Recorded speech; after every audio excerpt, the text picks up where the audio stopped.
애니메이션 세계에서 다시 인사합니다. 이 이야기의 시작은 이 남자와 이 여자가 데이트를 하는 장면입니다. 그들은 함께 하드코어 강에 뛰어들겠다는 미친 아이디어를 냈습니다. 서로 영원히 함께하기 위해 묶여서 말이죠. 하지만 운명은 그들에게 끔찍한 장난을 치고 갑자기 악당 트럭이 나타납니다. 숲을 미친 듯이 뚫고 나와 그들을 모두 쳐버립니다. 조금 시간이 지나고 주인공 오사무가 깨어납니다. 그가 본 것에 완전히 충격을 받습니다. 이 멋진 여자가 여기가 천국이 아니라고 설명합니다. 하지만 그녀는 그와 같은 사람들이 이 세계에 오게 될 때의 가이드야. 그녀의 이름은 안 내시고 오사무가 선택되어 이 완전히 새로운 세계로 옮겨졌다고 말해. 무시무시한 드래곤이 날아간다. 안넷은 이 세계가 어둡고 엉망이라고 설명해.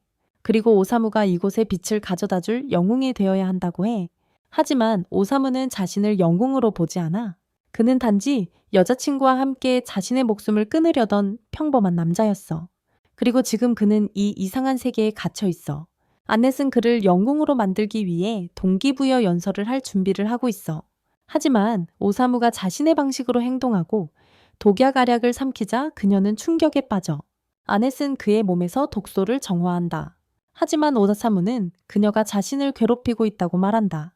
아넷은 오사무에게 영웅이 되어 이 엉망진창인 세상을 구하는 미친 임무를 수행하라고 단호하게 요구한다. 하지만 오사무는 그저 사는 걸 멈출 방법을 찾고 있다. 그래서 그는 계속 약을 씹어 먹지만 아넷은 그가 선택받은 자라고 상기시킨다.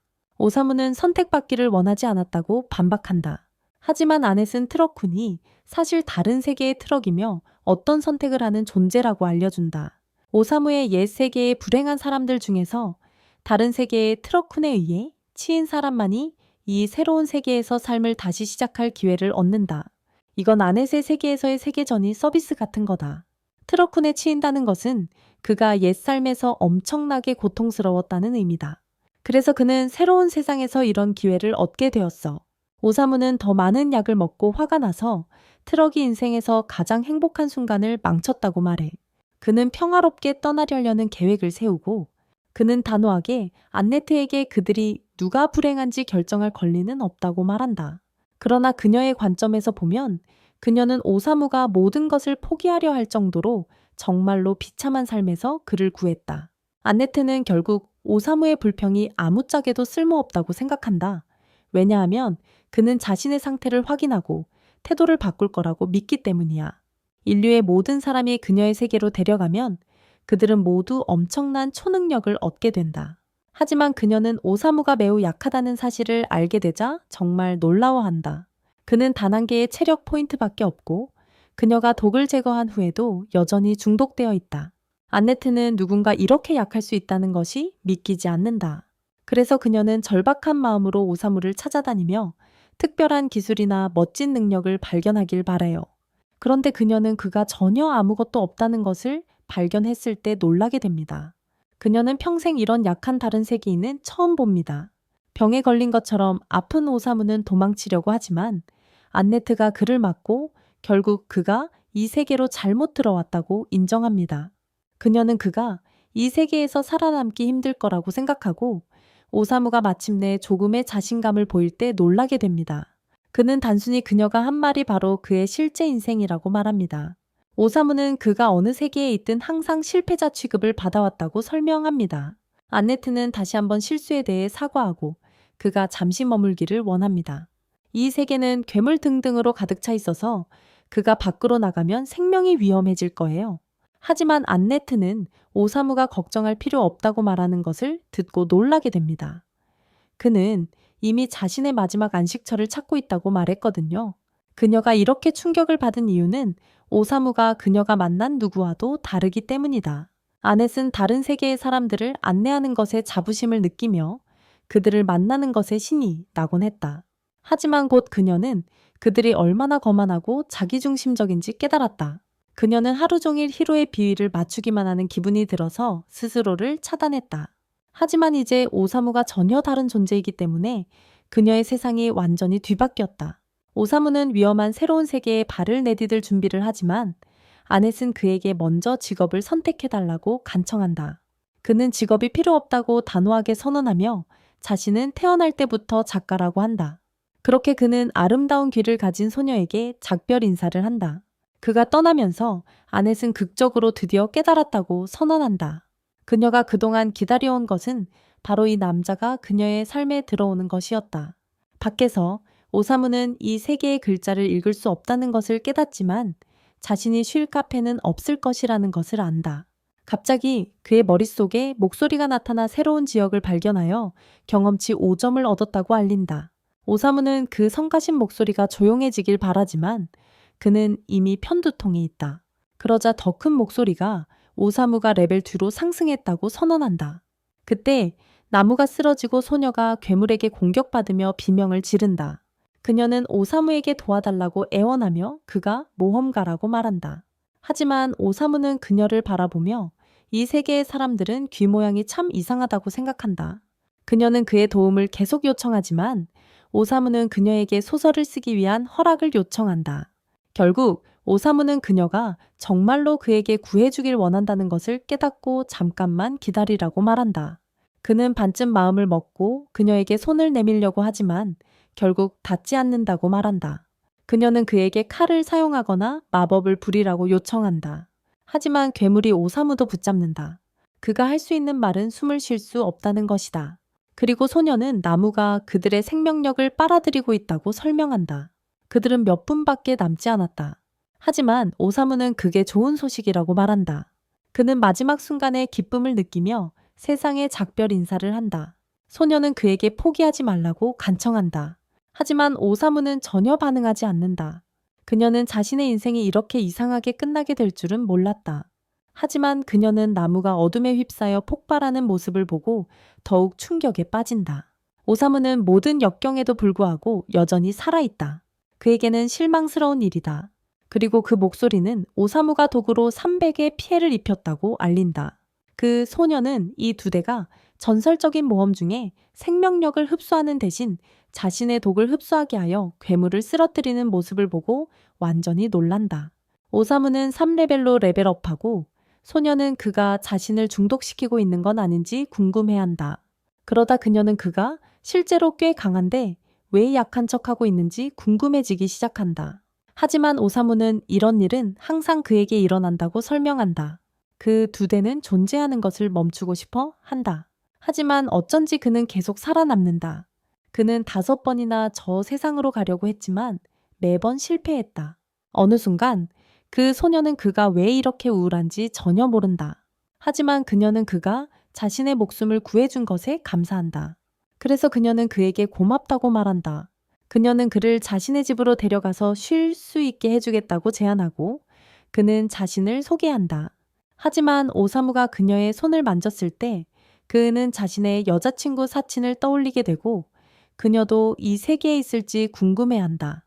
그 소녀는 화가 나서 그녀의 이름이 사친이 아니라고 말한다. 그녀는 자신의 진짜 이름을 알려주려고 하지만 오사무는 이미 사친에 대해 공상하고 있다.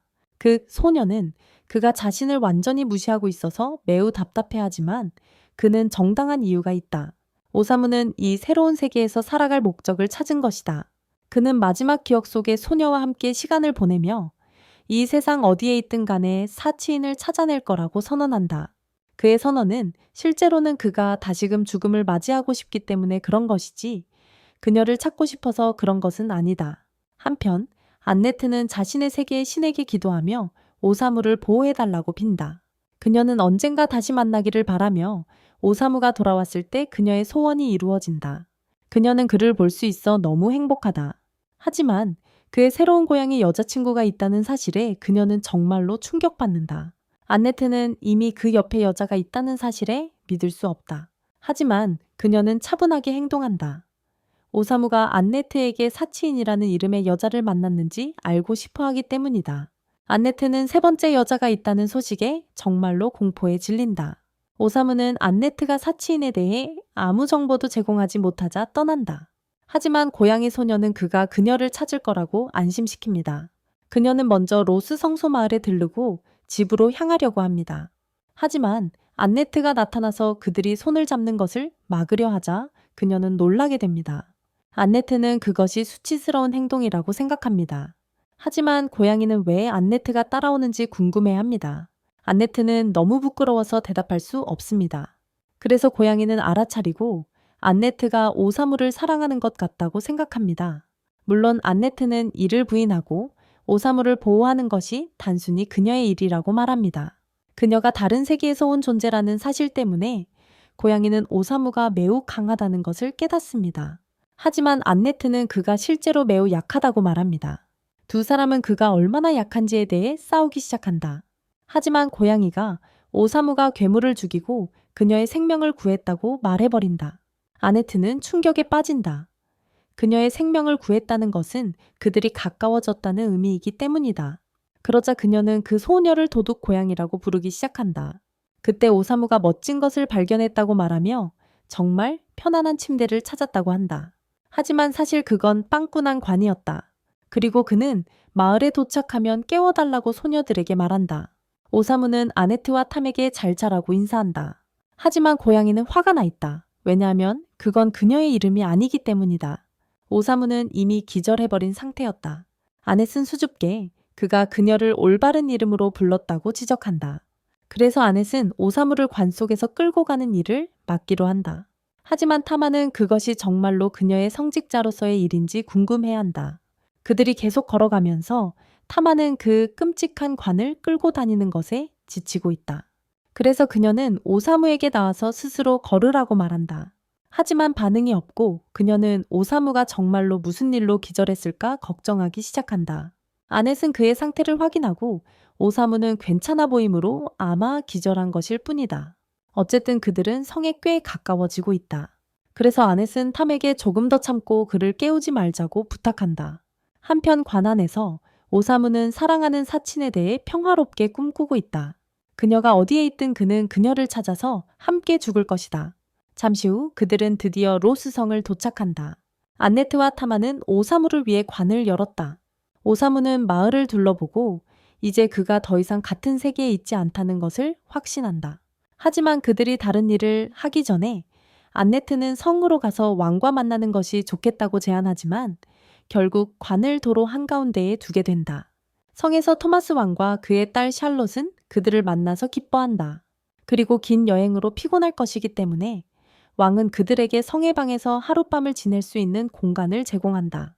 하지만 그 전에 그는 오사무의 즐거운 경험을 듣고 싶어 한다. 오사무는 이야기할 즐거운 일이 많지 않지만 그는 여기 있는 관이 정말 좋았다고 한다. 그래서 그는 왕에게 관에서 자는 것이 어떤 것인지 보여주겠다고 말한다. 문맥 없이 보면 그건 위협처럼 들릴 수 있어. 하지만 아네트는 빠르게 화제를 바꿔 샤를롯이 얼마나 멋져 보이는지 칭찬해. 왕은 샤를롯이 곧 결혼한다고 언급해. 그래서 그는 그녀의 구원자에 대한 조언을 구하고 있어. 토마스는 남자들을 불러오라고 하고 그때 우리는 전사 고메즈와 사랑의 방랑 시인 오토를 만나게 돼. 최근에 악마 군주의 영향으로 몬스터 활동이 폭발적으로 증가했어. 하지만 토마스는 너무 나이가 많아서 직접 처리할 수 없어. 그래서 그는 이 두 사람 중 한 명이 샤를롯의 남편이자 다음 분노의 왕이 될 거라고 결정을 해. 문제는 샤를롯이 그 아이디어에 별로 관심이 없다는 거야. 왜냐하면 아직 남편을 선택하지 않았거든. 그래서 그는 10분 전에 만난 낯선 사람들에게 선택을 맡기기로 한 거야. 그는 그들을 고메스와 오토 사이에서 찰롯을 결혼시킬 사람으로 선택하게 하고 있어. 하지만 선택의 순간이 다가오자 오사무는 현명한 방법을 선택해 이 두 사람을 본 적이 없다고 말해. 찰롯의 미래는 이 결정에 달려있다. 그래서 낯선 사람들에게 맡기는 건 바보 같은 짓이야. 그런 결정을 내리다니 왕으로서 적합하지 않아. 왕은 충격에 빠져 있다. 그 말을 한 후 오사무는 떠나가려고 하며 안네트와 타마는 오사무의 행동을 사과하려 애쓴다. 그들은 오사무가 다른 세계에서 왔기 때문에 때때로 거침없이 말할 수 있다고 설명하려 한다. 하지만 왕은 괜찮다고 말하며 그는 감정을 계속 가지고 있을 사람이 아니라고 한다. 찰롯도 오사무에게 호감을 느끼는 것 같아. 그날 밤 다른 모든 사람들이 잠들어 있는 동안 오사무는 창밖을 바라보며 시간을 보낸다. 그래서 아네트가 일어나서 그가 잠들기 힘든 건 아닌지 묻는다. 오사무는 자신이 잠을 잘 자지 못한다고 말한다. 아네트는 이 순간을 이용해 오사무에 대해 더 알고 싶어 한다. 그래서 그녀는 사친에 대해 이야기해 보라고 요청한다. 하지만 그때 그녀는 오사무의 이불 아래에서 꼬리가 나오는 것을 본다. 그래서 그녀는 이불을 확 벗겨내고 오사무의 허벅지 위에서 자고 있는 타마를 본다. 그녀는 오사무와 함께 자지 않는 한 그런 장난은 용납하지 않겠다. 그래서 그녀는 베개를 들고 타마를 쳐서 깨운다. 타마는 자신을 방어하며 춥고 자신은 고양이의 일부분이라고 말한다. 그러니까 그녀가 사람들에게 따뜻함을 위해 다가가는 것은 완전히 정상이다. 안네트와 타마가 이 문제로 계속 싸우는 동안 오사무는 시끄러움 때문에 일어나서 방을 나간다. 복도로 나서자 멋진 불빛이 눈에 들어온다. 그래서 그는 밖으로 나가 호수를 구경한다. 그런데 놀랍게도 샬롯도 그곳에 앉아 있다. 샬롯이 오사무를 발견하자 그녀는 그에게 함께 호수를 즐기자고 초대한다. 날씨가 정말 아름다운 밤이기 때문이다. 오사무는 그곳이 너무 아름다워서 영원히 호수에 빠지고 싶어질 것 같다고 동의한다. 샬롯은 그 말을 듣고 충격을 받으며 오사무가 자살하고 싶을 만큼 문제를 안고 있는지 묻는다. 하지만 지금까지 오사무가 본 바로는 샬롯이 자신보다 훨씬 더 많은 문제를 가진 것 같다. 잠시 침묵이 흐른 후 샬롯은 오사무에게 마음을 열고 고메즈와 오토에 대해 결정을 내릴 수 없다고 털어놓는다. 고메즈는 성에 도착했지만 이미 그들이 가진 가장 믿음직한 군인이 되었다. 그리고 그녀의 아버지는 고메즈의 힘을 믿고 있어서 그녀는 아마 그와 함께 가야 할 것 같다고 생각한다. 하지만 오타는 그들이 어릴 적부터 함께한 친구로 그녀가 넘어질 때마다 노래를 써주고 연주해주며 그녀의 기분을 북돋아 주었다. 그녀는 사랑하는 취미를 선택해야 할지 아버지를 위해 가장 강한 왕이 될 사람을 선택해야 할지 모르겠다. 오사무는 혼자서 웃으며 샬롯이 아버지의 의견을 이렇게 걱정하는 것이 정말 친절하다고 생각한다. 여러 번 삶의 구독을 취소하려고 했던 오사무와는 달리 그는 항상 그 과정에서 가족에게 문제를 일으켰다. 하지만 그는 다른 사람이 자신의 삶을 어떻게 살 것인지 결정하도록 내버려 두지 않았다. 그는 샬롯이 자신이 원하는 것을 바탕으로 결정을 내려야 한다고 생각한다. 그리고 그렇게 하려면 그녀의 진정한 욕망을 알아내야 한다. 다음 날 토마스 왕은 오사무와 일행을 다시 왕좌의 방으로 소환한다. 그는 불편을 끼쳐드려서 사과하지만 샬롯이 마침내 결혼할 사람에 대해 결정을 내렸기 때문에 그들을 부르고 있다고 말합니다. 그는 그들이 그녀의 선택의 목격자가 되기를 원합니다. 아넷은 샬롯이 고메즈를 선택할 것이라고 확신하고 있습니다. 그녀는 왕국의 필요를 자신의 필요보다 우선시할 가능성이 높기 때문입니다. 반면 타마는 오토가 그녀에게 훨씬 더 잘 어울린다고 생각합니다. 토마스는 샬롯에게 그녀가 선택한 남자에게 다가가서 서약을 하라고 말합니다. 그래서 샬롯은 걸어가기 시작하지만 오토나 고메즈에게 가지 않고 오사무의 손을 잡고 그와 함께 호수에 빠지고 싶다고 말합니다. 누구도 그 말을 믿을 수 없고 특히 아넷은 그 자리에서 쓰러집니다. 샬롯은 이유를 설명하며 어젯밤 오사무와 이야기한 후에 누구를 선택할지 깊이 생각하게 되었고 그로 인해 뭔가를 깨달았다고 말합니다. 처음에는 오토를 선택할까 생각했지만 그는 항상 그녀가 우울할 때 노래를 불러주었기 때문입니다. 하지만 이제 그녀는 그가 슬프지 않을 때도 그녀에게 노래를 불러주었다는 것을 기억합니다. 그는 어젯밤에 노래도 부르고 그녀에게 사랑한다고 한 적이 없어. 그래서 아마도 그는 누군가에게 최신곡을 공연하고 싶었던 것 같아. 그리고 샬롯이 거기에 있어서 들을 수 있었던 거고, 그리고 고메즈는 냄새가 너무 심해서 안 되는 거야. 왕은 샬롯에게 다시 생각해보고 남편을 선택하라고 요구하고 있어. 하지만 그녀는 이미 오사무와 함께 죽고 싶다고 말했기 때문에 그건 미친 짓이야. 샬롯은 그런 건 받아들이지 않으면서 토마스에게 그녀의 의견도 묻지 않고 강제로 결혼시키려 한 건 어리석은 행동이라고 말해. 사실 그녀는 처음부터 결혼하고 싶지 않았어. 토마스는 그녀의 감정을 고려할 생각조차 하지 않았어. 하지만 오사무는 그녀가 생각하는 것에 대해 신경을 썼고 그녀의 결정을 존중했어. 이제 오사무는 샬롯이 왜 자기에게 눈길을 준 건지 이해하지만 그가 대답하기도 전에 고메즈가 헬멧을 벗고 자신의 냄새 때문에 정체가 드러날 줄은 몰랐다고 말한다. 그런 다음 그는 다크로드의 하인으로서 진짜 모습으로 변신하고 이 왕국을 자신의 왕으로 만들고 다크로드에게 넘길 계획이었다고 털어놓기 시작한다. 하지만 샬롯이 그의 위장을 간파했기 때문에 모든 것이 망쳐버렸다. 오사무는 샬롯을 바라보며 고메즈가 악마라는 것을 알아챘는지 물어보지만 그녀는 전혀 모르고 있다. 그녀는 그가 정말로 냄새가 나기 때문에 냄새가 난다고만 말했다. 즉, 고메즈는 아무 이유 없이 자신의 정체를 드러낸 것이지만 그는 자신이 실수했다는 것을 인정할 준비가 되어 있지 않다. 이제 그의 정체가 드러났으니 그는 그들을 모두 죽이겠다고 말한다. 이런 상황에서는 강력한 여사제가 정말 유용할 텐데 하지만 그녀는 여전히 기절해 있다. 타마는 고메즈가 경비들과 씨름하는 동안 그녀를 깨우려고 한다. 하지만 역같은 경비들이 오래 버티지 못하니 타마는 아넷의 시체를 잡고 기둥에 눌리지 않기 위해 탈출해야 해. 아넷이 당분간 깨어나지 않을 테니 타마는 직접 나서서 고메즈와 싸우기 시작해. 타마는 레벨 10하니까 싸움에서 꽤 잘 해낼 수 있을 거야. 그녀가 그와 맞서게 되니까 아토는 레벨 80으로 멋진 곡을 연주하겠다고 제안해. 보통은 그녀에게 힘을 주곤 하지. 하지만 알고 보니 아토는 그의 최신곡을 연주하고 있어. 그리고 특별한 효과는 없어. 하지만 오사무는 그 힙합 클래식 곡을 좋아하는 것 같아. 타마는 혼자서 싸우는 수밖에 없어. 고메즈가 그녀에게 돌진하자 타마는 몸을 숙여 그의 얼굴에 발차기를 날려. 그녀는 이를 따라 고양이 주먹으로 공격합니다. 하지만 이는 고메즈에게 큰 타격을 주지 못합니다. 그래서 그는 타마를 날려버립니다. 그런 다음 그는 자신의 다음 공격에 모든 것을 걸고 타마를 찢어발기겠다고 말합니다. 하지만 그 전에 오사무가 그의 주의를 끄고 고메즈에게 처음으로 그와 샬롯을 제거해달라고 요청합니다. 고메즈는 오사무가 장난치는 줄 압니다. 하지만 오사무는 샬롯이 멍청한 아버지의 손에서 벗어났다고 말합니다.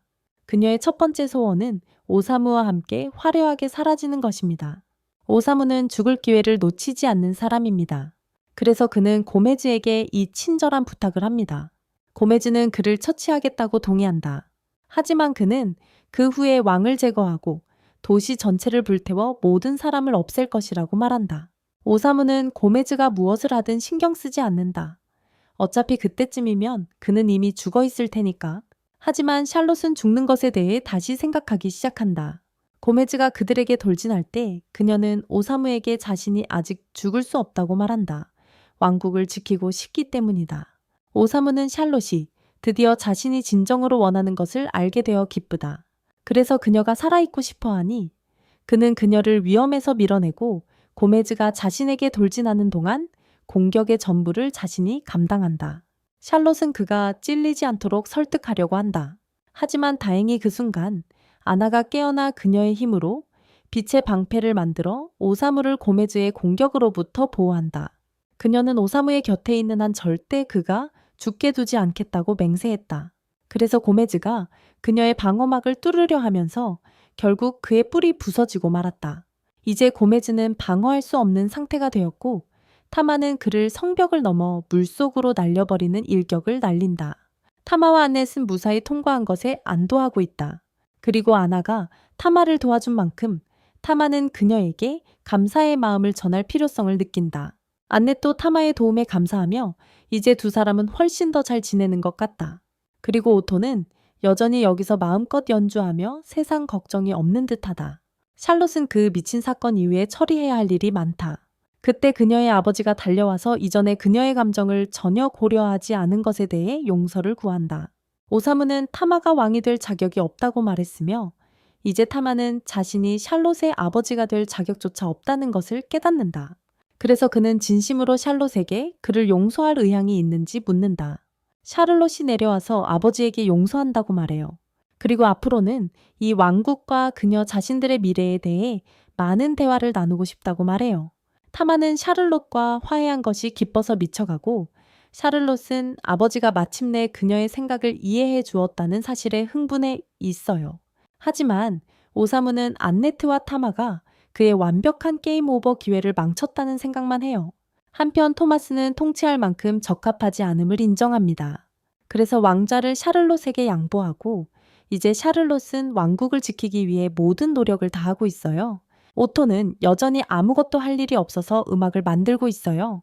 한편 안네트와 타마는 오사무의 관을 다음 목적지로 운반하며 16세의 여왕이 된 샤를롯의 결단력에 대해 놀라워하면서도 어떻게든 잘 될 거라고 확신하고 있어요.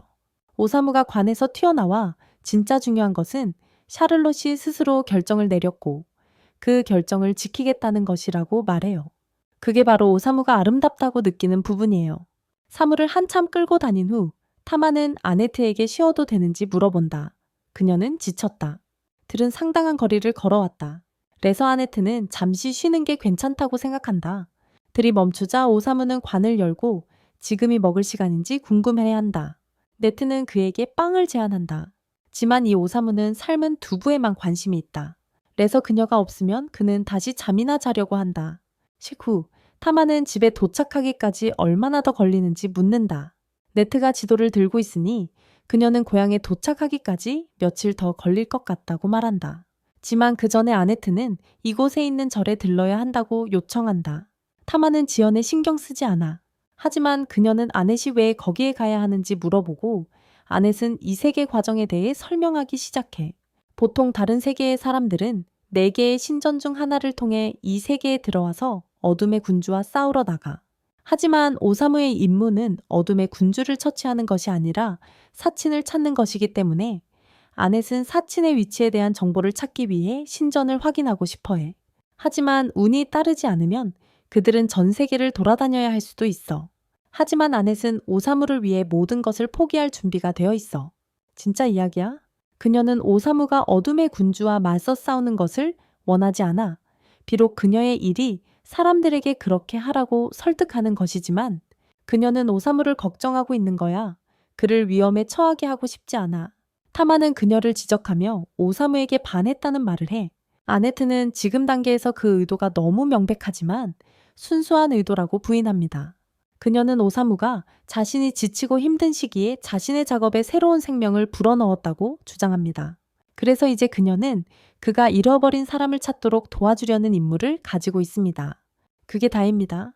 타마는 아네트가 사친이 사실 오사무의 연인이라는 것을 알게 되면 괜찮을지 궁금해합니다. 그 생각이 아프긴 하지만 아네트는 여전히 직접 보고 싶어 합니다. 그런데 타마는 아네트가 이 도로, 여행을 위해 이를 빠져나온 만큼 이 주아텐 사원에 들어갈 수 있을지 의문을 가지고 있습니다. 아네트는 걱정하지 않는데 왜냐하면 그녀는 이 주아텐 사원의 주요 인물과 친분이 있기 때문입니다.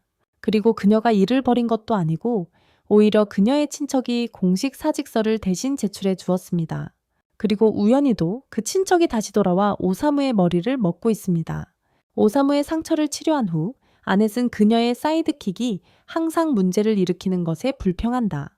그리고 이제 그녀가 그것을 보차리징하면서 그녀는 그 괴물이 그녀의 사직서를 전달하게 한 것이 잘못된 선택이었다는 것을 깨닫고 있다.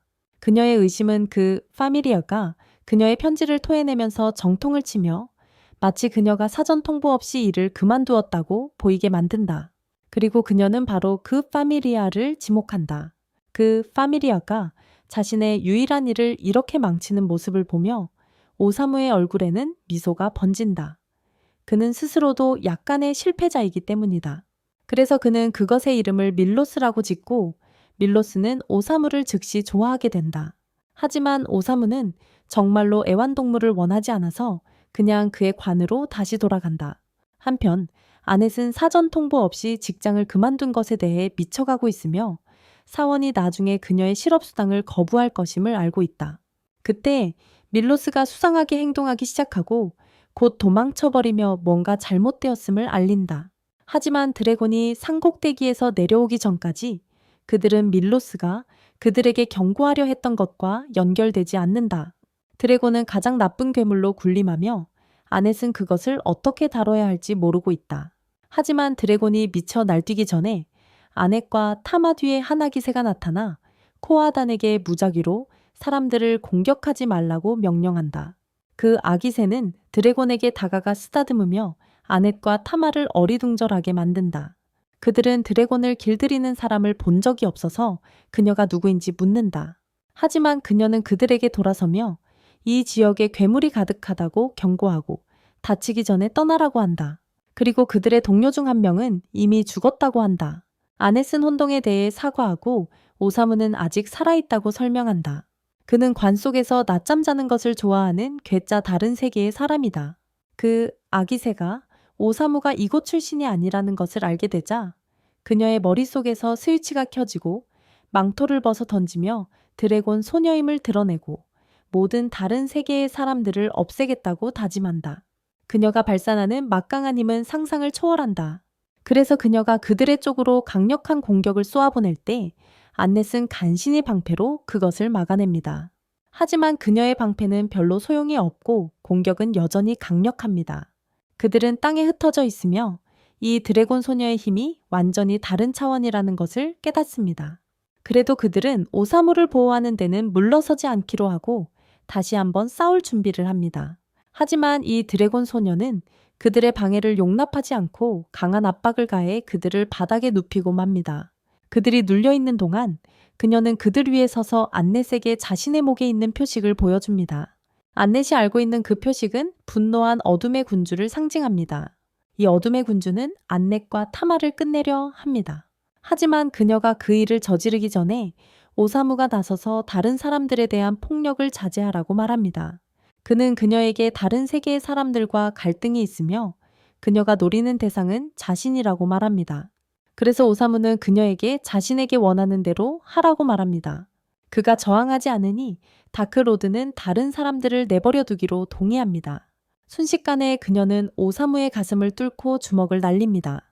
그가 바닥에 쓰러지자 이 다크로드는 자신을 와일델리아라고 선언하며 오사무에게 영원히 평화롭게 쉬라고 말합니다. 하지만 그녀가 튕겨나가는 순간 오사무는 다시 일어나 그녀가 실제로 자신을 찔렀다는 사실에 웃습니다. 그는 그녀 안에 있는 증오를 느낄 수 있습니다. 왜냐하면 그도 한때 그와 같은 감정을 느꼈고 누군가를 찌르고 싶다는 생각을 했기 때문입니다. 그는 예전에는 협박 편지까지 썼으니 증오에 사로잡히는 기분을 잘 알고 있습니다. 왈델리아는 이제 겁을 먹고 있지만 오사무는 계속 가까이 다가가 그녀의 뺨을 만집니다. 죽어가는 사람의 매력을 버리고 그는 그녀의 이야기를 들을 준비가 되어 있다고 말합니다. 하지만 왈델리아는 그의 게임에 쉽게 넘어가지 않습니다. 그녀는 상황이 악화되기 전에 자신의 차 고하단을 부른다. 그녀가 떠나자 오사무는 다시 땅에 쓰러진다. 그의 가슴 상처가 여전히 크게 벌어져 있기 때문이다. 하지만 밀로스는 아직 포기하지 않고 마침내 자신의 역할을 다하며 그들을 사원으로 데려간다. 우샤는 안넷이 다친 것을 보고 그녀의 곁으로 달려간다. 하지만 안넷은 우샤에게 오사무를 먼저 돌봐달라고 부탁한다. 그는 더 심각한 상태이기 때문이다. 우샤는 상황이 정말 심각하다는 것을 보고 오사무가 회복할 수 있도록 모든 물약과 사제를 요청한다. 다음 날이 되고 오사무는 다시 일어선다. 하지만 그는 그 상태가 마음에 들지 않는다. 그래서 그가 취하는 첫 번째 행동은 독병을 한 병 집어들고 마시는 것이다. 그가 그런 임무를 수행하는 동안 안넷은 우샤의 모든 도움에 감사를 표하고 나중에 보답하겠다고 약속한다. 아네트는 우샤에게 사첸이라는 다른 세계 사람에 대한 질문을 던진다. 하지만 우샤는 그 이름에 대해 전혀 기억이 나지 않는다. 우샤는 사첸이 다른 사원에 있을 것이라고 생각한다. 더 중요한 것은 우샤가 아네트에게 왜 갑자기 다른 세계 사람과 함께하게 되었는지 묻는 것이다. 아네트가 일을 그만두었다는 소식을 듣고 우샤는 충격을 받았다. 하지만 속으로는 안도하고 있다. 아네트가 그 일을 하기에는 너무 마음이 여리다는 것을 알고 있었기 때문이다. 하지만 우샤는 아네트가 다른 세계 사람과 팀을 이루는 것에 동의하지 않는다. 그녀는 대부분의 다른 세계 사람들이 수상한 존재라는 것을 직접 보아왔기 때문이다. 이 사람들은 어둠의 군주를 쓰러뜨리기 위해 신의 선물을 받는다. 하지만 그들은 모두 자신의 선물을 과도한 능력이라고 부르며 실패하는 랩 경력을 시작하는 것과 같은 어리석은 일에 사용한다. 이런 사람 중 하나는 카테로라는 이름을 가지고 있으며 불행히도 그는 금화를 대량 생산하여 세계 경제를 파괴할 수 있는 능력을 부여받았다. 그는 좋은 시간을 대가로 더 원하는 것을 사주겠다고 제안하며 소녀들을 유혹하려고 한다. 하지만 우샤는 그런 걸 원하지 않는다. 그녀는 그의 금을 다시 그에게 던져주며 진지한 대화 중이니 나가라고 말한다. 카테로는 골치 아픈 존재였지만 그는 이 세계 사람들은 좋은 사람들이 아니라는 자신의 주장을 증명했다.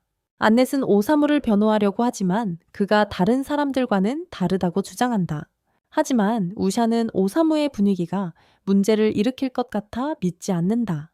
우샤는 안넷에게 오사무 곁에 있으면 파멸로 이어질 것이라고 경고한다. 하지만 안넷은 오사무가 나쁜 영향력이 아니라고 고집하며 그와 함께 한 이후로 자신이 더 나아졌다고 주장한다. 하지만 오사무가 마야쿠메를 위해 현금을 달라고 요청하자 안넷의 오사무에 대한 긍정적인 주장은 타격을 입는다. 그리고 그녀는 기꺼이 그가 필요한 것을 건넨다. 우샤는 안네트가 오사무와 너무 깊게 얽혀 있다면 그녀가 아마도 너무 깊이 들어갔을지도 모른다고 생각하기 시작한다. 우샤는 오사무의 선물에 대해 적어도 호기심을 느끼지만 안네트가 오사무에게 선물이 없다고 털어놓자 그녀는 당황하게 된다. 그럼에도 불구하고 선물이 없음에도 불구하고 오사무는 여전히 어둠의 군주로부터 안네트와 타마를 보호하기 위해 자신의 목숨을 걸고 나선다. 하지만 이 소식은 우샤에게 더욱 충격적으로 다가온다. 왜냐하면 어둠의 군주는 일주일 전 다른 세계인들에 의해 죽었다는 소문이 있기 때문이다. 곧바로 우리는 전 어둠의 군주의 피로 얼룩진 왕좌를 보게 되며 그 자리를 차지한 다른 세계인은 여유롭게 앉아있다. 한편 와일델리아는 음영 속에서 떠돌며 아버지의 죽음을 복수하겠다고 맹세하고 있다. 그 후 안네트는 타마와 만나서 어둠의 군주가 일주일 전에 처치되었다는 사실을 알린다. 우샤는 최근 교회에서 이를 듣게 되었는데 이것은 좋은 소식이다. 왜냐하면 이는 아마도 자우베르베르그에 평화가 찾아올 수 있다는 것을 의미하기 때문이다. 하지만 만약 어둠의 군주가 정말로 죽었다면 왜 그녀를 해치려고 했던 자가 있었을까? 안네트는 그 질문에 답할 수 없다. 그리고 이제 타마가 생각해보니 오사무도 일주일 전에 나타나지 않았나? 그때 다크로드가 이미 끝나 있었다면 왜 오사무를 끌어들였을까? 그때 오사무는 메모를 찍고 바닥에 쓰러진다. 그래서 타마는 이번에 그에게 무슨 일이 있는지 확인하고 있다. 그는 이 세계에 도착한 이후로 일어난 모든 미친 일을 쓰는데 어려움을 겪고 있다고 털어놓는다. 안네트는 그에 대해 쓴 게 있는지 묻는다. 하지만 오사무는 그녀에 대해 한마디도 적지 않았다고 인정한다. 오히려 그는 와일델리아와 마주친 후 영감을 받았고 다시 창의력을 자극할 수 있는 같은 불꽃을 발았다. 하지만 타마는 그와 함께 위험한 짓은 하지 않겠다고 말한다. 안네트는 모두 함께 마을에 나가서 기분 전환나 하자고 제안한다. 오사무와의 미래를 생각하며 그녀가 가져다 주길 바라는 몇 가지 물건이 있습니다. 마을에 도착하자 안네트는 오사무가 안전하게 지킬 수 있는 무거운 갑옷을 하나 사줍니다. 오사무는 이 착용감이 관 속에 들어있는 것 같아서 불편하지 않다고 말합니다. 오사무가 단단히 고정되어 있자 안네트와 타마는 쇼핑을 더 하러 나갑니다. 그래서 안네트는 그들이 외출하는 동안 오사무에게 움직이지 말라고 경고합니다. 한참 후 우샤가 마을을 걷고 있을 때 그녀는 큰 갑옷 주변에 모여있는 아이들 무리가 보입니다. 그리고 그녀는 오사무가 안전하게 갑옷 속에 들어있다는 것을 놀라게 됩니다. 왜 그렇게 무거운 장비를 입고 있는지에 대한 호기심을 무시하고 우샤는 오사무와 이야기할 일이 있다고 말합니다. 그녀는 안네트가 그녀와 함께 떠날 것이며 오사무와 함께 지내는 것은 고통만 가져올 것이라고 확신한다고 말합니다. 우샤는 즉시 안네트와 연락을 끊으라고 명령합니다. 하지만 오사무는 그냥 미소를 지으며 앤넷이 그와 함께 있을지 말지는 그녀의 선택이라고 말한다. 우샤는 그녀를 대신해 선택할 수 없다. 게다가 우샤는 오사무에 대해 아무것도 모르면서 앤넷을 끌어내릴 거라고 어떻게 그렇게 확신할 수 있겠는가? 그저 그가 이계의 사람이라는 이유만으로 우샤는 앤넷이 그 없이 더 잘 지낼 것이라고 결론을 내리고 있다. 그때 우샤는 이상한 소리를 듣게 된다. 그 소리를 확인하러 가던 중 그녀는 카테로가 스즈키라는 또 다른 이계의 사람을 데려오는 모습을 목격한다. 스즈키는 군중에게 어둠의 군주가 마침내 쓰러졌다고 말한다. 그래서 모든 사람들이 어둠의 군주로부터 그들을 해방시킨 이계의 사람들을 위해 환호하기 시작한다. 하지만 스즈키는 그들을 정정한다. 그는 이것을 자유라고 부르지 않는다. 오히려 새로운 보스가 생겼다고 할 수 있다. 그는 이제부터 이 세계 사람들이 주도한다고 선언하며 마을을 장악하겠다고 한다. 그래서 그는 모두가 그에게 무릎을 꿇으라고 요구한다. 바로 그때 카테로는 안넷을 발견하고 그녀가 동전으로 자신의 얼굴을 때린 엘프 중 하나라고 지적한다. 그래서 스즈키는 뛰어올라 그녀에게 이 세계인에게 손을 대지 말라고 지저대고 다시는 그런 짓을 하지 않겠다고 분명히 한다. 안넷의 머리에 손을 얹은 후 스즈키는 자신의 능력을 발동시키고 순간 안넷의 눈이 어두워지며 완전히 그의 지배를 받게 된다. 타마는 뭔가 심각한 문제가 있음을 감지하고 스즈키가 안넷을 건드렸음을 깨닫는다. 그래서 그녀는 카테로의 재킷을 잡고 무슨 일이 있었는지 물어본다. 카테로는 그저 냉소적으로 웃으며 스즈키의 능력이 발동된 이상 그녀가 할 수 있는 것은 없다고 말한다. 그는 스즈키가 닿는 사람은 누구나 그의 무의식적인 꼭두각시가 된다고 설명한다. 타마는 분노해 카테로를 무자비하게 때려서 스즈키가 안넷을 고치게 만들겠다고 위협한다. 하지만 타마가 카테로에게 손을 대기도 전에 스즈키는 아무렇지도 않게 그녀의 머리를 쓰다듬고 또 다른 순종적인 꼭두각시로 만들어버린다. 상황이 완전히 벗어나고 있다.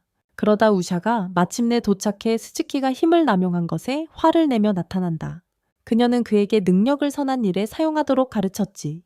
사람들을 노예로 만드는 데 사용하도록 하지는 않았다. 그러나 스즈키는 우샤의 반대 의견에 전혀 신경 쓰지 않는다.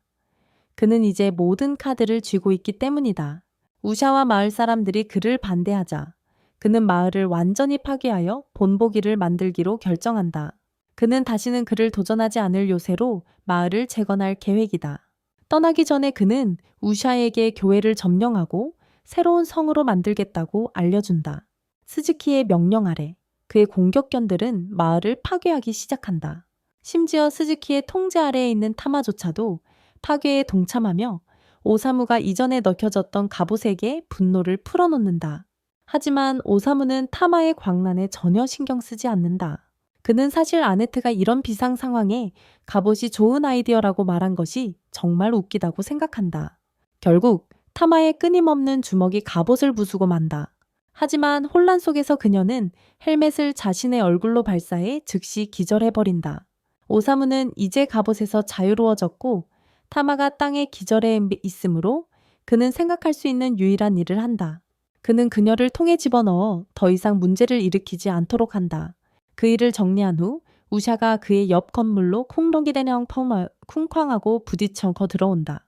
이번만큼은 그녀가 오사무의 얼굴을 보고 안도감을 느끼지만 여전히 스즈키가 다른 세계 사람들의 전형적인 예라고 한 이전의 발언을 고수한다. 스즈키는 자신의 이기적인 욕망을 위해 그의 능력을 사용하지 않았다. 그의 탐욕은 그를 사회의 진정한 위험으로 만들었다.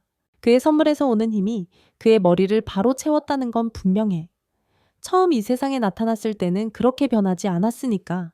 당시에는 그는 수줍고 의지가 약한 사람이었어. 하지만 지금은 완전히 괴물이 되어버렸어. 우샤가 스즈키의 추락에 대해 말하는 것을 듣고 오사무에게 새로운 불길이 일어난다. 그는 우샤에게 스즈키가 어디 있는지 묻는다. 그리고 그녀는 스즈키가 교회에 있을 거라고 말한다. 그래서 오사무는 우샤에게 타마를 지켜달라고 부탁하고 스즈키와 대면하기 위해 나선다. 우샤는 자신의 선물이 없는 상태로 영웅을 상대하려는 것은 미쳤다고 경고한다. 하지만 오사무는 자신이 스즈키의 이야기를 쓰고 싶다고 주장하며 고집을 피운다. 그의 결심을 본 우샤는 그를 안전하게 지키기 위해 함께 가겠다고 동의한다. 교회 문에 도착했을 때 오사무는 신이 났다. 하지만 우샤는 그가 이런 상황에서 어떻게 그렇게 차분할 수 있는지 이해하지 못한다. 그는 스즈키의 선물이 무엇을 할 수 있는지 보았다. 그러니 그는 정면 싸움에서 심각한 불리함에 처해 있다는 것을 알아야 한다. 그가 계획 없이 돌진한다면 그녀는 스즈키의 짐승들에게 찢겨질 것이라고 말한다. 하지만 그녀가 더 말하기도 전에 오사무는 소매에서 독병을 꺼낸다. 우샤는 오사무가 짐승들에게 독을 사용하려는 계획에 감명받는다. 하지만 그녀의 충격 속에 그는 병을 한 번에 쭉 들이킨다. 독이 사라지자 우샤는 네 발로 기어가며 뒷문을 사용해야 한다고 말한다. 하지만 오사무는 그녀의 말을 무시하고 정문으로 곧장 들어간다.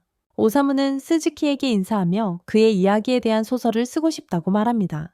스즈키는 오사무가 자신의 영웅적인 업적을 기록하고 싶어하는 팬이라고 생각하며 기뻐합니다.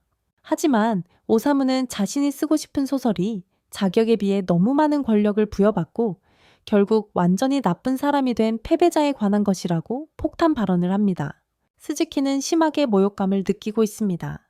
그래서 그는 자신의 개무리에게 오사무를 찢어버리라고 명령합니다. 오사무는 마치 휴가 중인 것처럼 그 자리에 서 있습니다. 그래서 우샤가 그를 방어하기 위해 뛰어듭니다. 그녀는 개들의 머리로 레이저를 쏘는 마법을 걸지만 그녀는 압도당하고 있습니다.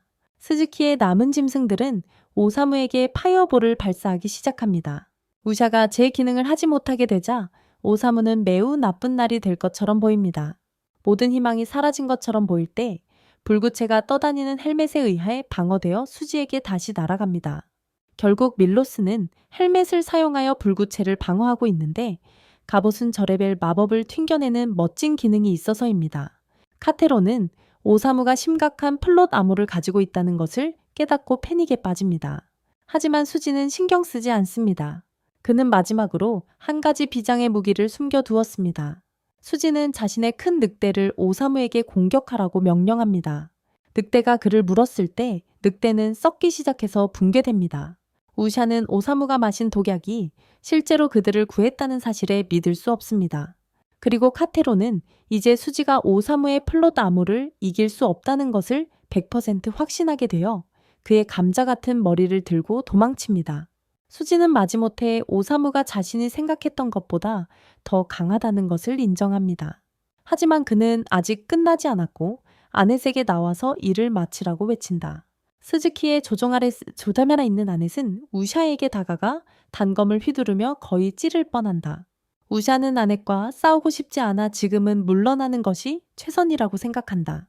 하지만 오사무는 그런 일은 용납하지 않는다. 그는 아넷이 정신지배를 떨쳐낼 만큼 강하다고 믿고 있다. 스즈키는 웃으며 그의 정신지배는 무적이며 아넷은 평생 그의 노예가 될 운명이라고 말한다. 그래도 오사무는 아넷이 이겨낼 수 있다고 확신한다. 그는 아넷에게 다가가 스즈키의 명령에 따를 필요가 없다고 말한다. 오사무의 말이 전해지는 것 같아 아넷은 망설이기 시작하고 그를 찌르려는 것을 저항하려 한다.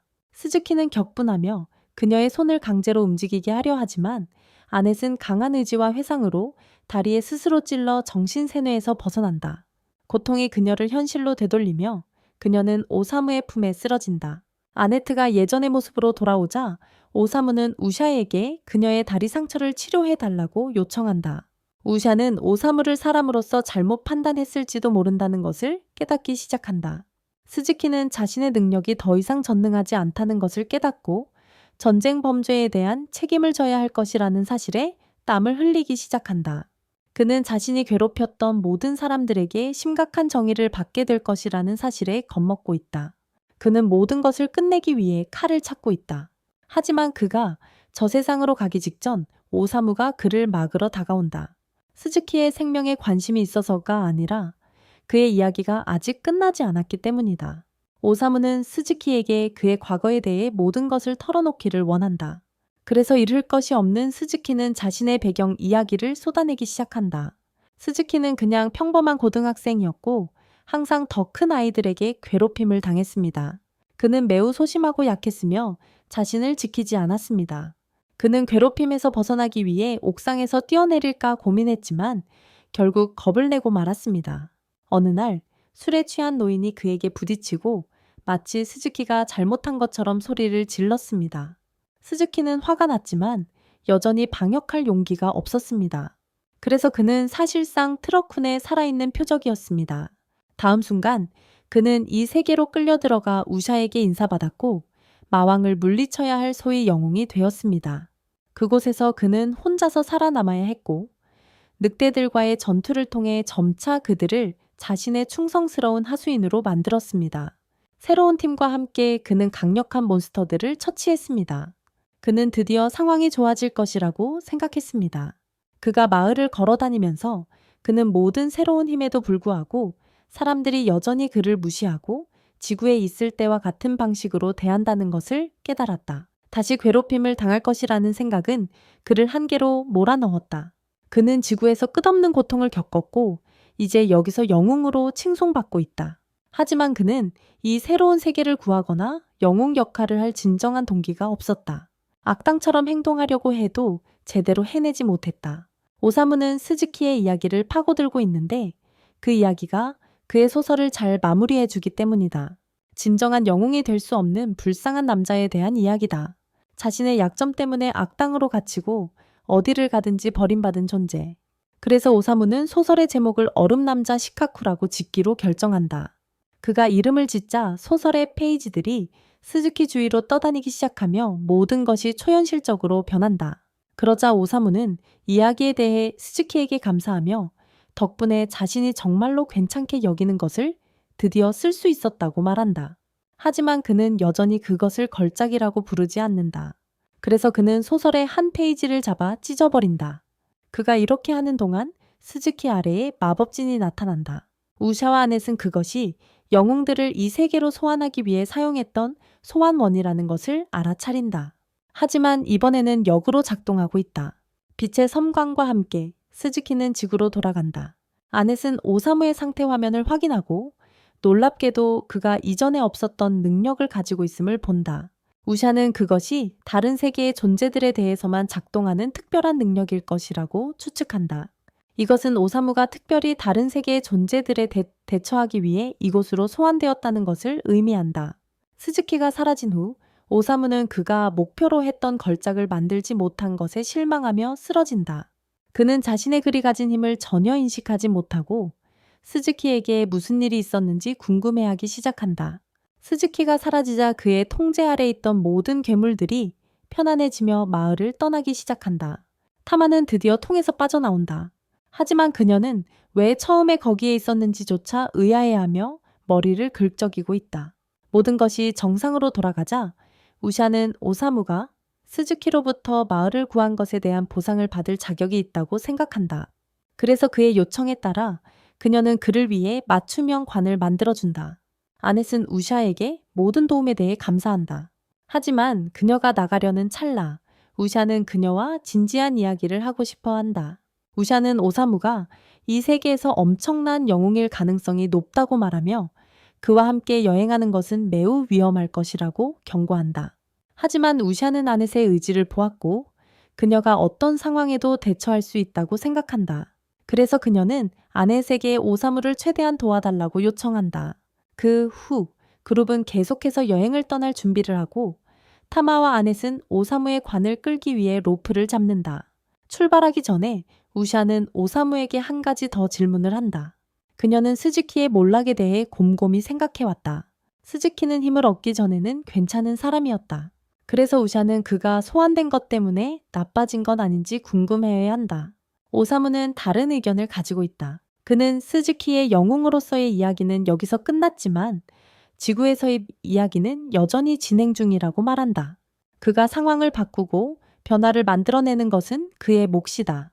그런 다음 수지가 일자리를 얻고 인생을 개선하기로 결심한 후 지구에서 그녀를 봅니다. 오사무와 일행이 떠난 후 우샤는 교회 본부에 가서 무슨 일이 있었는지 알려주러 갔습니다. 그녀가 도착했을 때 그녀의 동료 울프가 문제를 마시며 앉아있는 것을 발견합니다. 그녀는 그가 아침부터 술을 마시고 있다는 사실에 매우 놀랐습니다. 하지만 울프는 그의 직업이 그녀보다 훨씬 더 스트레스가 많다고 말하며 어깨를 으쓱했습니다. 우샤는 자신과 같은 사람들과 일하지만 울프는 드워프들을 다루어야 합니다. 그리고 그에 따르면 드워프들은 정말로 끔찍하게 냄새가 납니다. 울프가 드워프들에 대해 계속 비난하려는 순간 엘튼이 들어와 그를 제지합니다. 그는 울프가 주무르면서 차별적인 말을 하는 것이 멋지지 않다고 말합니다. 특히 그가 주교라는 점을 고려하면 더욱 그렇습니다. 울프는 반쯤 진심인 사과를 하지만 엘튼이 곤돌린 주교라는 사실에 대한 비꼬음을 던집니다. 대부분의 주교들이 엘프라는 점을 고려할 때 엘튼은 태평하고 울프가 싫어하는 드워프들보다 더 나쁘게 행동하고 있다고 말합니다. 이것은 정말로 울프를 자극하고 엘튼에게 난쟁이들을 하루 종일 다루어 보라고 도전하며 그가 인종차별자가 되지 않을지를 보라고 합니다. 그때 밀러 추기경이 나타나서 잡담 그만하고 앉으라고 하며 회의를 시작하자고 합니다. 회의가 시작되자 밀러는 단기 통보로 모두를 여기로 끌어온 것에 대해 사과합니다. 그는 각 지역의 업데이트로 시작하고 싶지만 누군가가 빠졌다는 것을 눈치챕니다. 그가 더 많은 말을 하기 전에 빠진 주교가 비틀거리며 들어와 모두 앞에 넘어집니다. 모두 이 새로운 사람이 누구인지 모르고 그래서 밀러는 그녀를 앤넷이 직장에서 그만둔 후 서부 성전의 새로운 주교라고 소개합니다. 그들은 모두 큰 회의 테이블 주위에 자리를 잡고 밀러 추기경이 회의를 시작하며 주교들에게 보고를 시작하라고 요청합니다. 첫 번째는 앤넷을 대신하는 아리아입니다. 그녀는 자신을 소개하며 최근 그녀의 지역에서는 큰일이 없었다고 말합니다. 하지만 밀러가 끼어들어 샬럿 공주가 최근에 왕위를 계승했다는 소식을 들었다고 언급하며 이는 꽤 중요한 일이라고 합니다. 아리아는 그 세부 사항을 잊은 것에 대해 사과하려고 안절부절하며 나쁜 인상을 주는 것이 걱정된다. 하지만 고블린 주교 엘튼이 끼어들어 업데이트를 시작한다. 그는 자신의 지역이 최근 평화로웠고 추가할 내용이 별로 없다고 보고한다. 모든 것이 차분하니 큰 뉴스는 없다고 한다. 울프가 다음으로 자신의 영토에 대해 이야기한다. 그곳은 외딴 지역이다. 그는 자신의 지역이 일반적으로 안정적이지만 드워프들과의 가끔 있는 다툼이 있다고 설명하며 이러한 갈등은 꽤 정상적이며 지나치게 걱정할 필요는 없다고 확신시킨다. 우샤가 차례를 맡았을 때 그녀는 심각한 소식을 전한다. 최근에 다른 세계에서 온 이가 그녀의 지역에서 난동을 부려 베일 마을의 절반을 파괴했다. 그녀는 마을을 정상으로 되돌리기 위해 열심히 노력하고 있지만 그게 가장 큰 문제는 아니다. 밀러가 이 회의를 소집한 주된 이유는 다른 세계에서 온 이들과의 상황을 다루기 위함이다. 그가 지난주에 언급했듯이 다른 세계의 한 무리가 경로한 어둠의 군주를 처치했습니다. 이로 인해 교황은 그들의 세계와 다른 세계를 연결하는 마법의 원을 봉인하고 트럭 후안을 무기한 유급 휴가로 보내기로 결정했습니다. 엘튼은 어둠의 군주가 사라진 것에 안도하지만 여전히 걱정하고 있습니다. 그를 물리친 7명의 다른 세계인들은 그의 이전 영토를 차지하고 자베르베르크를 그들만의 완벽한 유토피아로 만들겠다고 선언했습니다. 이 모든 상황은 전쟁 선언의 다름 아닌 모습으로 발전하고 있습니다. 그리고 교황은 심각하게 동요하고 있습니다.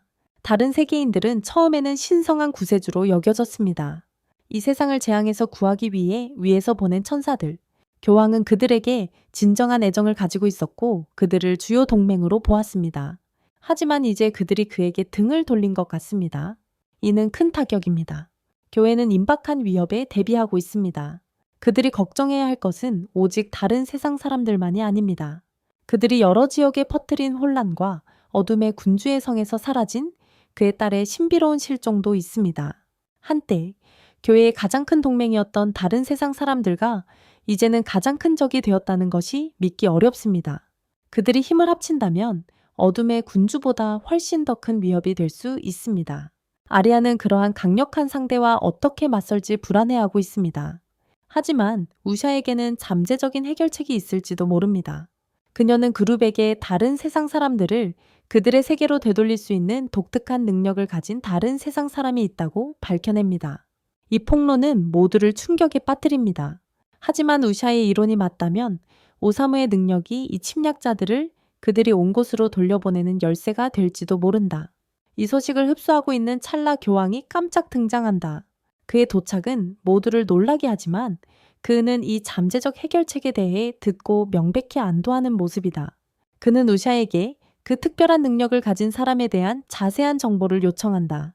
한편 어둠의 군주의 이전 영역 내에서는 그를 무찌르는 데 도움을 준 7명의 이계인 중 2명이 성에 남아있다. 남은 5명은 각기 다른 지역으로 흩어져 그들의 새로운 제국을 위한 영토를 차지하려고 하고 있으며 남겨진 2명은 상황이 어떻게 전개될지 기대하며 지켜보고 있다. 오사무와 나머지 일행은 드디어 목적지에 도착한다. 타마는 실제 침대에서 편안한 잠을 잘 수 있을 것이라는 기대에 신이 난다. 하지만 그녀는 기침과 짐을 옮기느라 시스템 알림을 받는다. 그녀의 레벨이 17로 상승했다. 벨업은 보통 좋은 소식이지만 타마는 그 과정이 마음에 들지 않는다. 러자 아넷은 먼저 하룻밤 숙소를 찾자고 결정한다. 떼한 목소리가 들려오며 길 아래 좋은 장소가 있다고 말한다. 넷은 고개를 들어 표지판 위에 앉아있는 어린아이를 본다. 아이는 아넷에게 이곳이 처음이라면 마을을 탐색하는 팁을 줄 수 있다고 제안한다. 아이는 마을에 영웅 파견 서비스가 있어서 다른 세계에서 온 사람들과 기술에 자신 없는 그룹들이 팀을 이루는 곳이 있다고 이야기한다. 본적으로 그들은 임무가 원활하게 진행되고 모두가 안전하게 지내도록 보장한다. 아이는 자신이 아이디어를 생각해냈다고 말하지만 다른 세계에서 온 사람들에 대해 언급하자마자 타마의 얼굴이 창백해진다. 많은 카테로와 스즈키가 저지른 일들을 떠올리며 전혀 관심이 없다. 아이는 타마가 왜 다른 세계에서 온 사람들을 그렇게 싫어하는지 혼란스러워한다.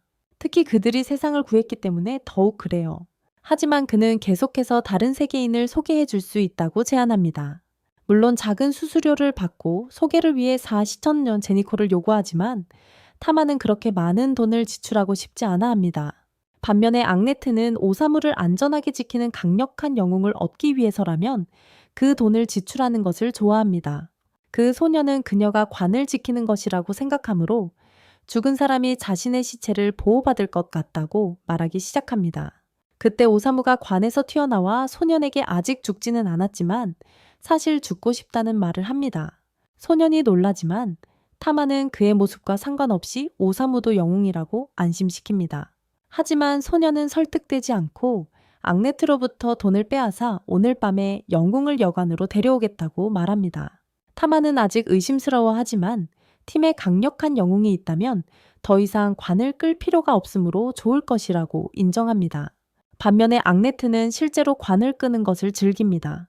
그날 밤 늦게 아네트와 다른 사람들은 여관에서 누름이 약속한 대로 나타나기를 기다리고 있다. 그러다 오사무가 아네트에게 그 아이는 오지 않는다고 단호하게 말하고 그녀가 사기를 당했다고 한다. 여관 주인이 엿듣고 그들이 누름이라는 아이를 기다리고 있는지 묻는다. 아네트가 확인하자 여관 주인은 누름이 마을에서 젊은 사기꾼으로 알려져 있다고 전한다. 그는 영웅을 만난 적이 없어서 아네트를 영웅에게 소개할 수 있는 방법이 없다고 한다. 아네트는 4,000 제니콜을 잃은 것에 대해 망견자실하고 타마는 그녀를 진정시키려 한다. 오사무는 누름에 대해 궁금해하자 여관 주인은 누름이 어느 날 마을에 나타난 고아로 그 이후로 무방비한 여행자들을 속여왔다고 설명한다. 그는 마을에 골칫거리지만 가끔 여관 주인은 그가 혼자라서 누군가가 바로잡아주지 않는 것에 안타까움을 느낀다. 한편 누름은 다리 아래에서 편안히 앉아 자신이 사기친 현금을 바라보고 있다.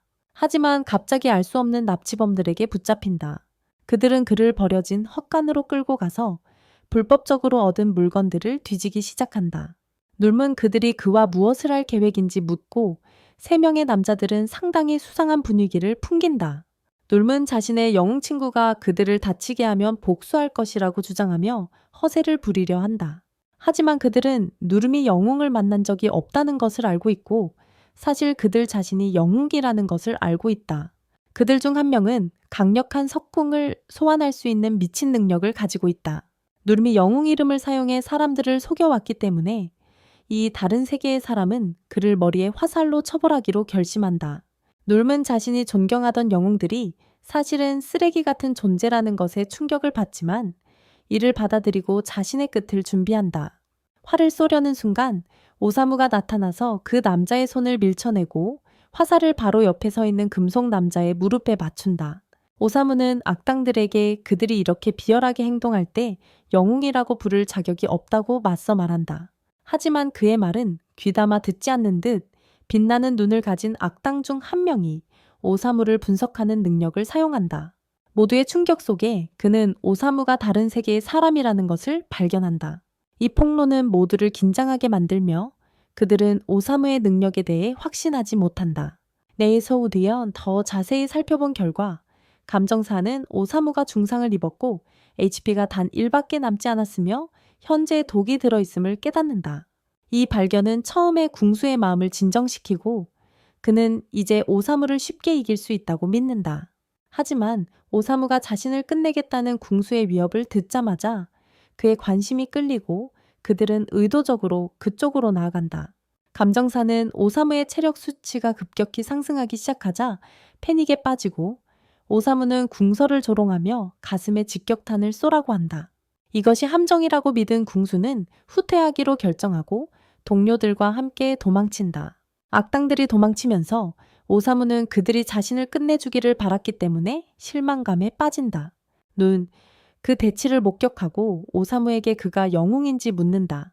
오사무는 자신이 고귀한 존재와는 거리가 멀다고 말하며 그 개념을 일축한다. 대신 그는 자신을 성인이라는 냉혹한 세상을 헤쳐나가려는 그냥 한 남자라고 설명한다. 그는 누름에게 그가 혐오하는 다른 세계 사람들과 같이 타락하기 전에 조금 더 그의 순수를 지키라고 격려한다. 오사무의 말에 영감을 받은 누름은 희망을 느낀다. 하지만 그가 오사무가 자신을 묶어두고 이제는 시야에서 사라졌다는 것을 깨닫자 곧바로 패닉에 빠진다. 즉, 그는 여기서 밤새 갇혀있게 된다. 다음날 아침 오사무와 나머지 일행이 마을을 떠나 여행을 계속할 준비를 할 때 타마는 오사무의 졸린 모습을 보고 그가 잘 잤는지 묻는다. 아넷은 오사무가 전날 밤 어디로 가는지 말하지 않고 슬쩍 사라졌던 것을 기억하며 그가 누군가와 밤을 보냈는지 질문한다. 오사무는 그저 사건이 많은 밤이었다고 언급할 뿐이며 이로 인해 아넷은 다른 여자가 개입되었을까 걱정하며 오사무의 사랑을 잃을까봐 울음을 터뜨린다. 그들의 대화는 누름에 의해 중단되며 그는 그들이 서둘러 움직여야 한다고 주장한다. 타마는 그를 인식하고 즉시 그가 영웅을 소개하겠다는 허위 약속에 대한 돈을 돌려달라고 요구한다. 누르무와 自分が約束した栄宿であると主張しながらも特に強くはないことを認める。彼は嘘をついていないと主張している。シーンは彼らの自りの場面に切り替わり、オサムは突然、自分は群青というランドマークを見つけたという声を耳にしたことに気づく。その声は彼が国に潜り込んで死んでしまいたくなるほどだ。ヌルームは彼の苦悩に気づき少し心配そうである。ヌールムは他の人にそれを話すが、彼らはこの中のことがあまりにも一般的になったため軽く流してしまう。タマハヌルームに貫通を引くのを代わりにしてほしいとあっさりと頼む。ヌールムはとんおりきではないがそれでも引き受ける。そして軍の町が見えてくる。門に近づくと見聞書があることに気づく。タマは自信満タリに彼らを通すことができると保証し、彼女は地元の有名人だと言明する。しかし、警備隊員たちが彼女を認識するとすぐに、彼らはグループを取りつまみ、すぐに逮捕する。シヌは彼らが発がない地下牢にいるところに切り替わり、アンネットは神に救いを求めて祈っている。하지만 분명히 신의 개입은 오지 않을 것이다. Thus mentions that 경비병들이 타마를 다른 감방으로 데려갔다고 하고 그들이 그녀 때문에 이런 난관에 처했다는 추측을 시작한다. 그는 심지어 타마가 왕족에게 도적질을 했거나 어떤 다른 중대한 범죄를 저질렀는지 의심한다. 아네테는 항상 그렇듯 충성스럽게 타마를 옹호하며 그녀는 도적질하는 고양이가 아니라고 주장한다. 한편 오사무는 이상하게도 처형 가능성에 흥분하면서 다양한 처형 방법들을 상상한다. 눈는 현실적으로 탈출해야 한다고 주장하며 타마를 두고 가더라도 그렇게 한다고 말한다. 그는 열쇠 구멍을 따기 시작하는데 이는 안네테에게 불쾌한 생각을 불러일으킨다. 그녀는 용감한 전사가 그런 의심스러운 기술을 익혀서는 안 된다고 믿는다. 이것은 누스르를 우울하게 만들었고 오사무는 큰 소리로 자신의 거대한 처형에 대한 꿈이 깨지고 있다는 것을 분노하며 한탄한다. 그들이 만드는 모든 소음은 경비병들에게 들렸고 그들은 곧 탈출 시도를 발견하여 그들을 줄로 묶었다. 오사무는 여전히 이상하게도 낙관적이며 그들은 처형될 것인지 묻는다. 경비원들은 그가 그것에 대해 실제로 행복해하는 완전한 괴짜라고 생각하지 않을 수 없다. 나중에 오사무와 다른 이들은 시베리아 왕 앞에 끌려간다. 브리어드 장관은 그들이 범죄로 처형될 것이라고 알린다. 아넷과 누름은 그들이 어떤 범죄로 기소당했는지 전혀 모르고 당황한다. 왕은 그들이 그의 딸 마틸다를 납치한 죄로 유죄 판결을 받았다고 밝히며 그의 눈에는 처형에 해당하는 범죄라고 한다. 그때 타마가 왕자의 방으로 당당히 들어오고 즉시 상황을 정리하며 아버지에게 자신이 납치되지 않았다고 말한다. 반전은 그녀가 이 나라의 공주라는 것이고 타마는 무술 실력을 연마하기 위해 여러 나라를 여행해 왔으며 여행 중에 그들과 만났다고 설명한다. 그녀는 아넷에게 돌아서서 자신의 이야기를 뒷받침해 달라고 요청하고 타마가 왕족이라는 것을 깨닫는다. 아넷은 빠르게 태도를 바꾸고 그녀에게 아부하며 정중한 말투로 타마가 한 말을 모두 확인한다. 하지만 타마는 그녀에게 진정하고 자신을 다르게 대하지 말라고 하며 아버지에게 친구를 풀어줄 것을 요청한다. 하지만 왕은 쉽게 물러서지 않으며 그녀가 자신의 말을 따르겠다고 동의할 경우에만 그들을 놓아주겠다고 말합니다. 구체적으로 그는 그녀가 무모한 모험을 그만두고 고귀한 공주답게 행동하기를 맹세하길 원합니다. 그녀의 고, 구, 어머니처럼요. 타마는 전혀 기쁘지 않습니다. 하지만 친구들의 안전을 고려하여 그녀는 마지못해 아버지의 조건에 동의합니다. 그녀는 친구들에게 여기서 그들의 여정이 끝난다고 말하고 모든 것에 감사하며 떠납니다. 오사무와 다른 이들은 풀려나고 우리는 나중에 그들을 선술집에서 만납니다. 님은 내일이 없는 것처럼 음식을 폭풍처럼 먹고 오사무는 자신의 화려한 처형 판타지를 놓친 것에 여전히 매달려 있습니다. 우울한 상태에서 독약 알약을 몇 개 삼킵니다. 님은 타마가 실제로 공주라는 사실을 알고 얼마나 충격을 받았는지 언급하고 아네트도 동의합니다. 그녀는 지금 걱정이 되며 탐에게 너무 편하게 대했던 것 같아. 그로 인해 처형당하지 않기를 바랍니다. 아넷은 그들이 그녀를 타마라고 부르고 있다는 것에 대해 생각하며 그녀의 아름다운 이름인 마틸다가 있다고 말합니다. 이 말을 엿들었던 웨이트리스 폰이 끼어들어 그들이 마틸다 공주를 아냐고 묻습니다. 그녀는 자신이 공주를 보좌하던 시녀라고 소개하며 그들이 그녀와 친구인지 궁금해합니다. 니름은 폰에게 그들이 어제까지 마틸다와 여행을 했고 왕이 그녀를 성으로 데려갔다고 가볍게 전합니다. 그는 그녀가 결국 공주니까 이해할 만하다고 어깨를 으쓱합니다. 오사무는 타마의 삶에 숨겨진 이야기가 있을 것 같다는 느낌을 받고 더 알고 싶어 합니다. 그는 폰에게 타마의 이야기에 대해 조금 알려줄 수 있는지 궁금해합니다. 그는 처음 타마를 만났을 때 그녀가 나무 괴물에게 갇혀 있었고 지금은 아버지에 의해 성에 갇혀 있다고 언급합니다. 그는 그녀의 왕족 신분에도 불구하고 그녀가 매력적이라고 생각합니다. 아넷은 그에게 타마의 과거를 캐지 말라고 재빨리 경고하며 그녀가 공주라는 것을 상기시킵니다. 니름은 그에게 타마를 그렇게 가볍게 부르지 말라고 조언합니다. 하지만 오사무는 그녀의 직함에 신경 쓰지 않는다. 그에게 그녀는 항상 타마일 것이다. 그의 진심 어린 감정을 듣고 폰은 마틸다의 과거를 공유하기로 동의한다. 한편 성의 다른 곳에서 타마는 닐름과 아네트가 그녀가 공주라는 사실을 발견했을 때의 놀라운 표정을 되새긴다. 그녀는 오사무가 그와는 다르게 평소의 모습으로 남아 있었음을 언급하고 그들이 지금 무엇을 하고 있을지 궁금해해야 한다. 그때 그녀는 왕좌의 방 지붕 위에 서 있는 남자를 발견하고 갑자기 지붕이 무너진다.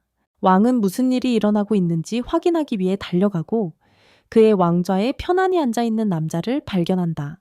그 남자는 반인반녀의 살을 맛보는 생각에 흥분을 표현한다. 왕은 그가 누구인지 알고 싶어 한다. 그리고 그 남자는 자신을 카이바라라고 소개하며 어둠의 군주를 무찌르고 세상을 구한 7 영웅 중 하나라고 주장한다. 하지만 그는 이제 탐식에 타락한 천사라는 칭호를 가지고 있으며 왕은 카이바라가 악명 높은 7명의 타락한 천사 중 한 명임을 공포 속에서 깨닫습니다. 왕은 충격을 받고 카이바라가 왜 여기 왔는지 궁금해합니다. 카이바라는 차분하게 자신이 국가 전체를 삼킬 의도라고 설명합니다. 카이바라의 압도적인 힘을 감지한 왕은 그가 특별한 능력을 가지고 있음을 깨닫습니다. 왕을 동행한 병사들은 카이바라에게 마음대로 하도록 두지 않고 그에게 돌진합니다. 하지만 카이바라는 그의 능력을 사용해 거대한 송곳니를 소환하여 병사들을 삼킵니다. 그는 병사들을 철저히 씹지만 그 맛에는 감명을 받지 않고 자신이 먹는 것에 대해 꽤 까다롭다고 설명합니다. 그 후 그는 왕에게 여성의 살, 특히 반인반녀의 부드러운 고기를 선호한다고 말합니다. 남은 병사들은 카이바라의 오만한 태도에 비집리 화가 납니다. 하지만 왕은 그들에게 물러서라고 명령하고 브리아드는 왕이 직접 싸울 준비를 하고 있음을 깨닫습니다. 왕은 카이바라가 왕좌의 방을 살아서 나가지 못할 것이라고 선언하며 전투 준비를 한다. 카이바라는 전사왕과의 대결의 신이다며 그의 괴물 같은 송곳니로 그를 잡아먹으려 한다. 그러나 왕은 능숙하게 공격을 막아내고 강력한 천둥 기반 무술 기술로 방역한다. 하지만 왕은 충격에 빠진다. 그 공격은 전혀 효과가 없다. 카이바라는 웃으며 그런 타격은 보통 사람을 죽일 수 있지만 자신의 몸은 최근에 많은 골렘을 잡아먹어서 현재 강철처럼 단단하다고 설명한다. 왕은 동요하지 않고 궁극의 기술을 준비하기 시작한다. 이를 본 브리아드는 왕이 카이바라를 포획하기보다는 제거할 작정임을 깨닫는다. 왕은 이를 확인하며 카이바라 같은 자는 그의 부하들을 도륙한 후 자비를 받을 자격이 없다고 말한다. 그래서 그는 단 한 번의 결정적인 타격으로 그를 파괴할 것을 다짐한다.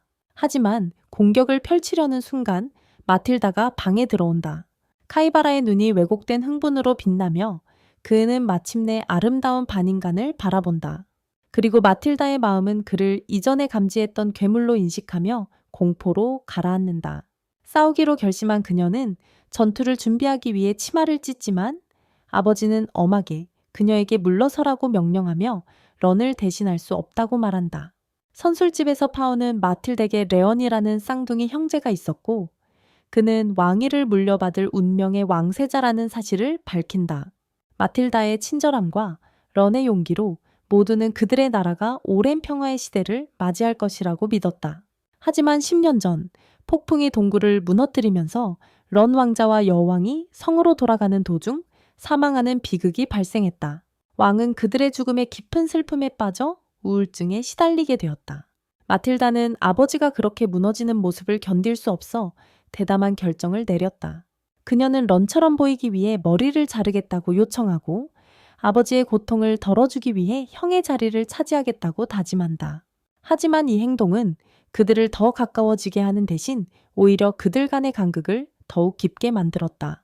성으로 돌아온 왕은 딸에게 그녀의 무술 실력만으로는 카이바라를 이길 수 없다고 경고하려 한다. 하지만 마틸다는 불쾌해하며 무모하게 그에게 돌진한다.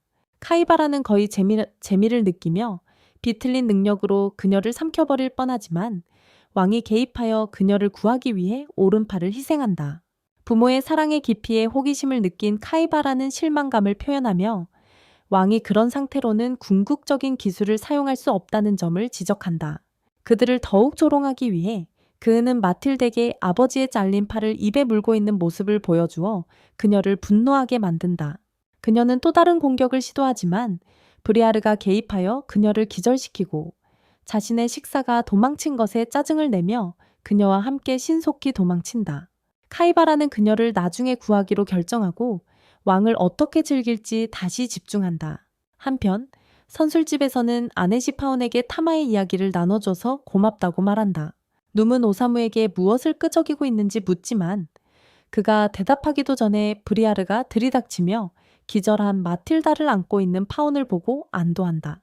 그는 그녀가 기절한 것일 뿐이라고 안심시키고 그들이 간신히 목숨을 건져냈다고 설명한다. 그룬의 성은 갑자기 나타난 악의 다른 세계의 존재에게 함락되었습니다.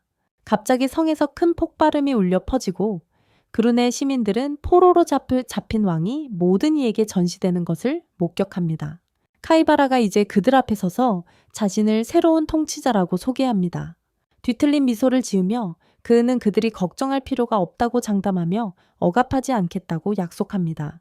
대신 그는 자신의 진정한 끔찍한 의도를 드러내며 반인간의 살을 먹고 싶어 한다고, 특히 여성과 아이들을 겨냥한다고 말합니다. 남자들은 평소처럼 계속 일할 수 있다고 말합니다. 한 용감한 영혼이 카이바라에게 돌을 던지지만 그는 즉시 괴물에게 잡아먹히고 맙니다. 카이바라는 놀란 척하며 아마 남자를 먹지 않겠다고 한 것이 오해를 불러일으켰다고 인정합니다. 이제 그들이 그를 화나게 했으니 남자들도 메뉴에 올라가게 될 것이라고 선언합니다. 패닉이 퍼지고 반인간들이 도망치려 할 때 카이바라는 냉담하게 이미 마을 곳곳에 다크로드의 예전 부하들을 배치해 도망을 막고 있다고 알려줍니다. 추운 웃음과 함께 그는 그들이 모두 저녁 식탁에서 만날 것을 약속하고 성으로 되돌아간다. 오사무는 이 예상치 못한 전개에 완전히 고무되어 타마가 최고의 비극적 여주인공이라고 생각한다. 처음에는 자신의 아버지에게 감금되었고 이제는 몰락한 나라의 공주가 되었다.